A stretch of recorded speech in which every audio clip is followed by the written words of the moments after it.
with both parents and grandma. There was a special time, a structured time for meals, to have our meals. We had to sit around the table. That was another place for conversations. We had a lot of conversations.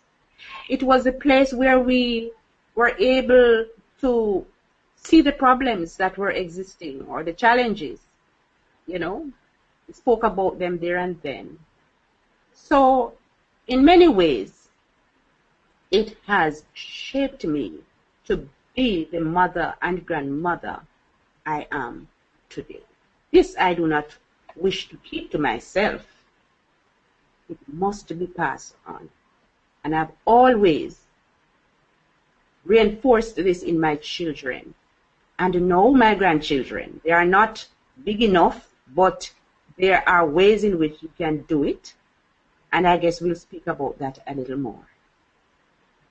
Thank you. Thank you so much. Thank you so much, Catherine. This has been a very lovely journey which you shared just now. And what a wonderful, delightful blend of love, smile, wisdom, and enriched legacy which you have been passed on from your grandmother has passed on to you, which you're passing on to your family and to all the participants. I'm really grateful for sharing, grateful that you've shared this beautiful experience. And when you mentioned that, when you all sit together and have dinner together and you chat together, and this made me think that, in today's family structure, the most popular one is the nuclear family or the small family type, where we are not so constantly in touch with the elder generation. How to facilitate this bonding? How will the mother facilitate this bonding between the grandchild and the grandparent when the world is evolving into such smaller social and familial structure? That's a big one, Purnima. But I'll try. You spoke about the nuclear family as the most prevalent, but it's even getting smaller. We have the single parent family, we have the grandmother-led family, we have the childless family, we have all kinds of family, especially here in the Caribbean. Many. We have siblings who are leading families. So the family structures are really changing and changing rapidly. And as you rightly said, they are becoming smaller and smaller. That's my concern, though. Considering that I have experienced an extended family lifestyle, there is so much to garner from it. This whole business of collectivism, I know it still exists in parts of the world. I know India for sure, but even in India, it's changing. And the modern world, where individualism is becoming the norm,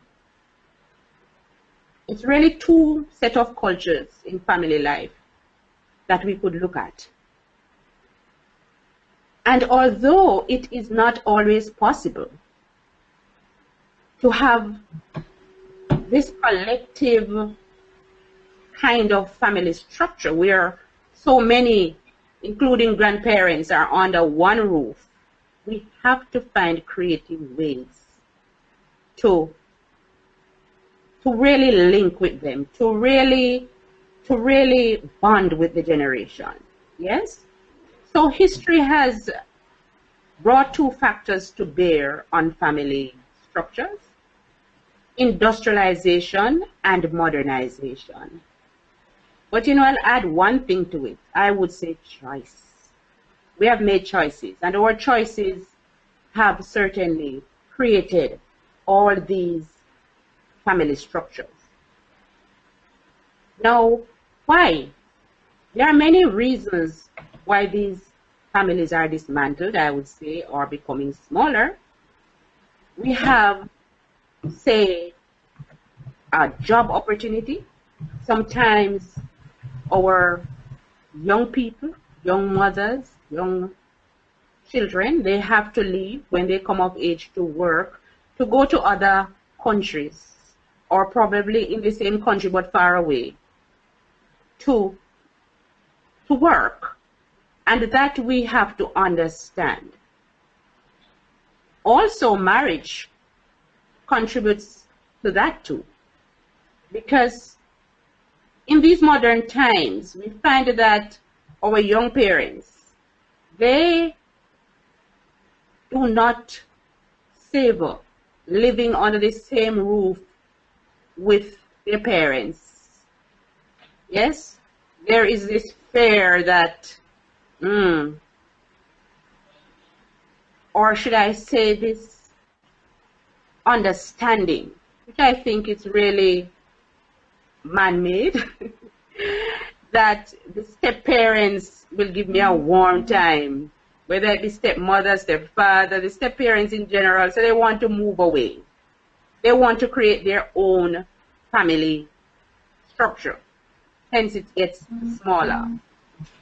As a result of this harmony, there are times, unfortunately, where there are conflicts in the home, and as a result, the decision is taken to leave home, to go elsewhere. Age discrimination is another thing. You know, it is felt a lot that when the grandmother or the grandparents reach a certain age, life is done. They're actually labeled and put aside. You know, in the communities and the society on a whole, there are a lot of stigmas attached. But although they have really contributed to how these family structures have become smaller, we have to really transcend all these things. We have to really reassess some of the decisions we have made.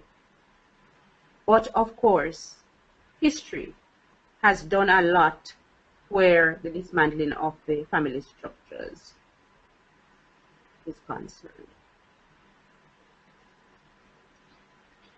Now, we have to find ways and means of getting around these challenges and this stereotyping of our grandparents, especially our grandmothers, that we need so much. Grandparents, if you notice, they are much younger, they are living longer, they are retiring earlier, and therefore we have to start seeing our grandparents as value to family life, rather than fear the fact they are more assets than liabilities. We have to change that outlook and see it as that, and really get into harnessing the resources of the grandmothers, grandparents in general. I hope I've answered that question, Pranima. Yes, indeed. And on a similar note, there is this question from an anonymous person. I mean, a participant who would like to be anonymous, about the various challenges about to young mothers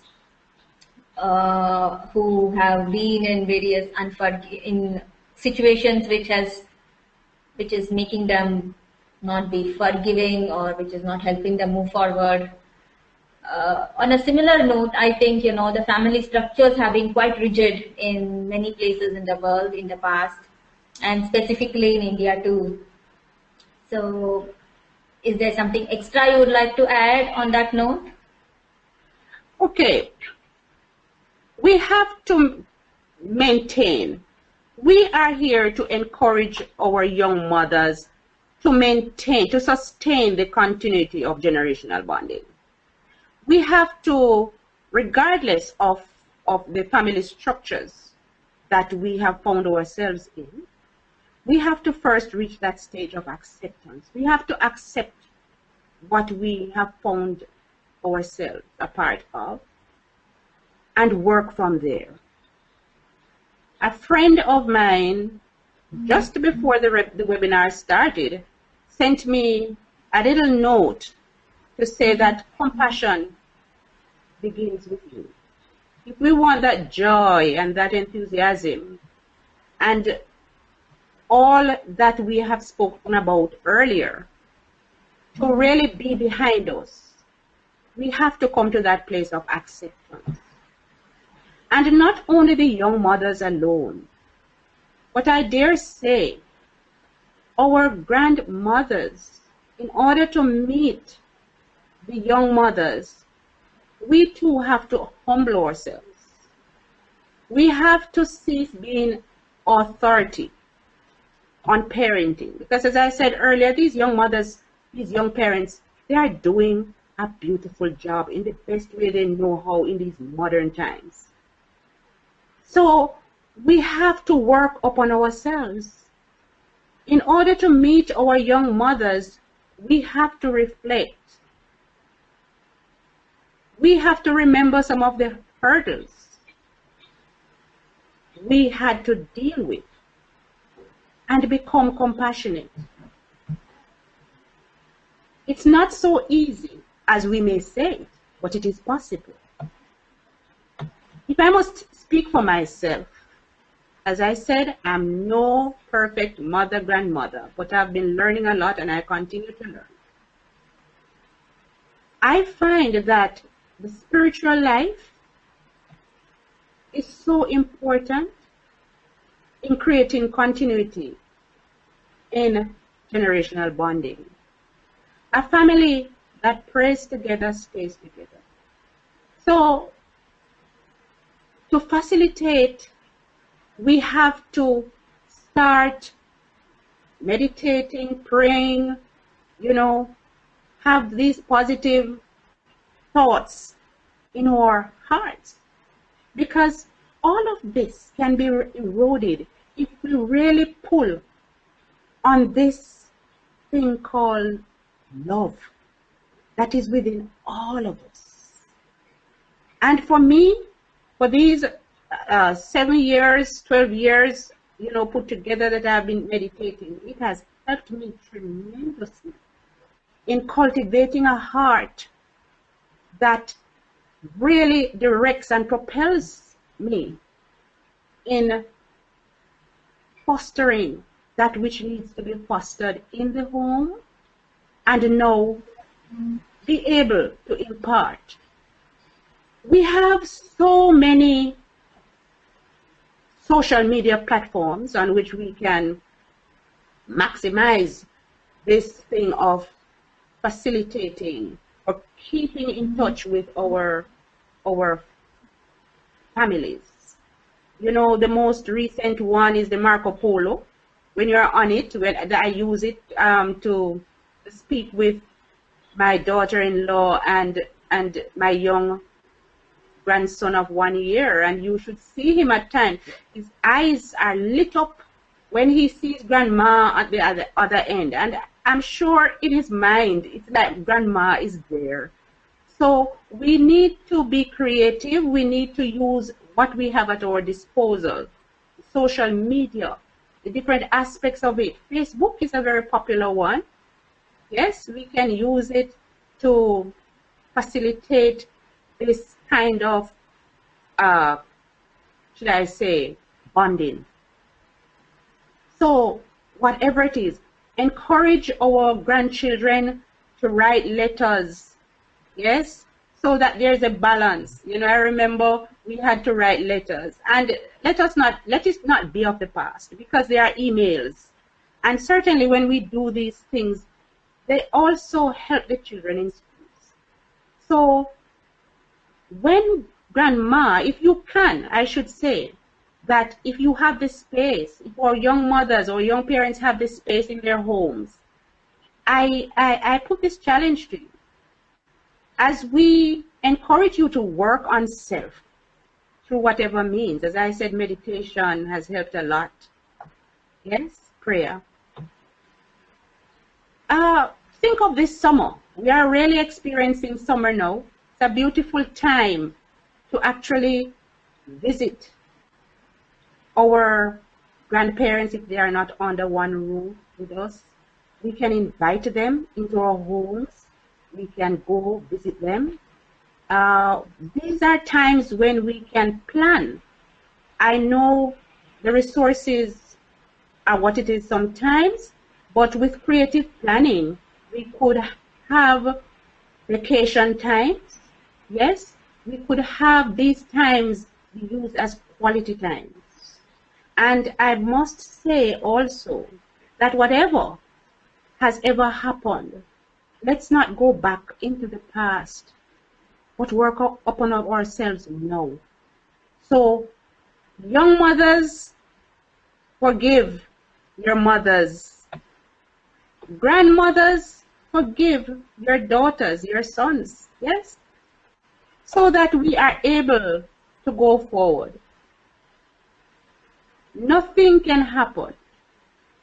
As my spiritual teachers always said, love has to be developed in the heart for anything to happen.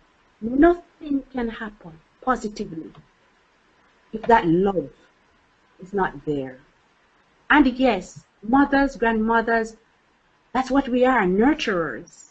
For us to be effective, we have to get rid of this load that some of us are carrying so we can get through to our mothers. We are here to really share and rap and chill with our young mothers. We want, when we leave this webinar, let's start looking differently at how it is I can now bond with my mother so that my child can carry this on. It's really our children. The grandchildren are the ones who are going to continue this whole thing of generational bonding. How will they continue it, friends, if we do not begin with ourselves? How can we teach them what we would like for them if we do not become examples? Yes, no matter what it is, let the past be the past. Let us now look forward.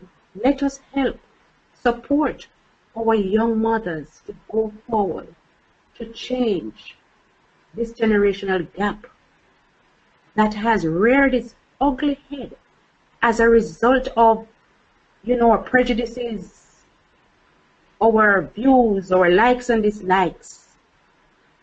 Let us go to the heart. That's where it starts.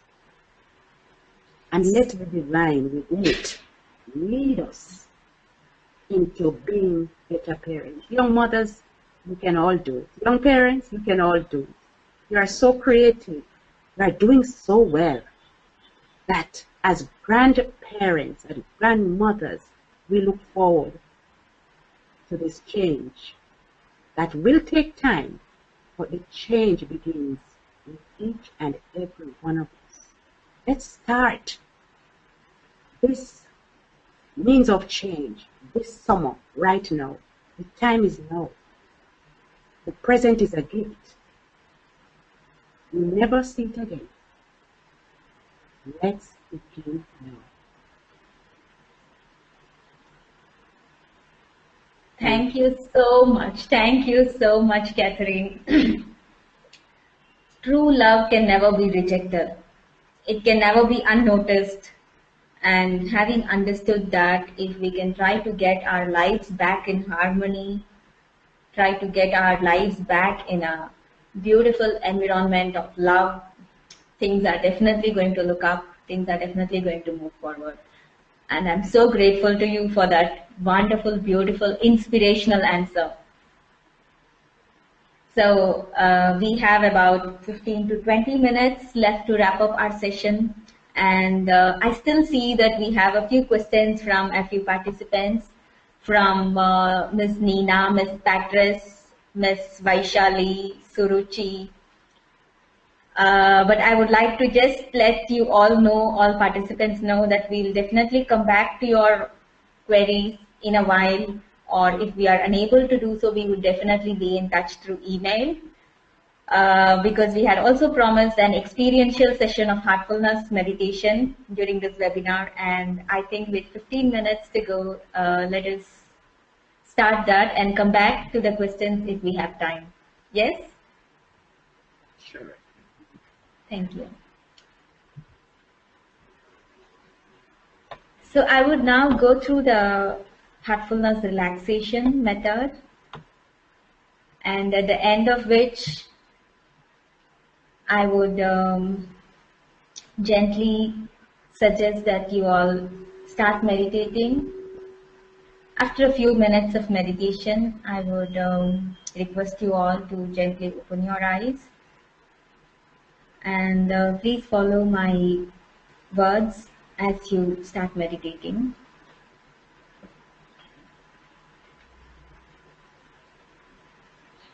Sit comfortably, close your eyes,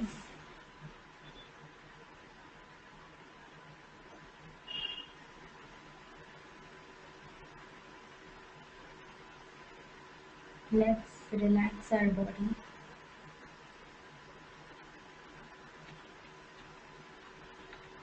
Let us begin with the toes.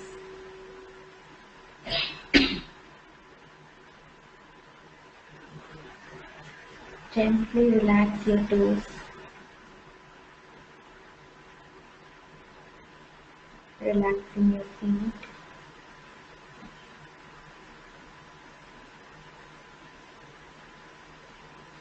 Slowly relax your legs.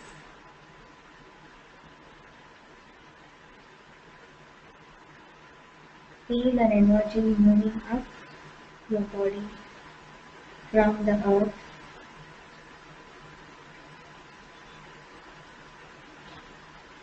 Feel this energy moving up through your legs, gently relaxing your legs, your knees, your thighs as it forces upwards.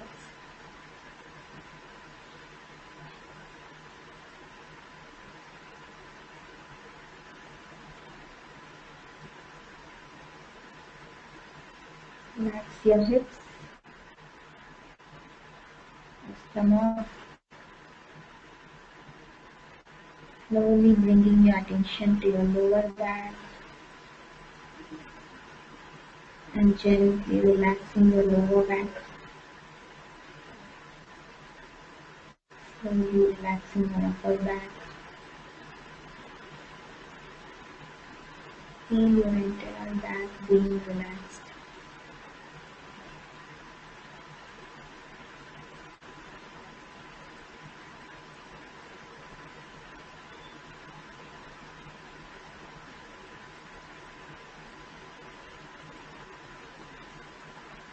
Gently relax your chest area,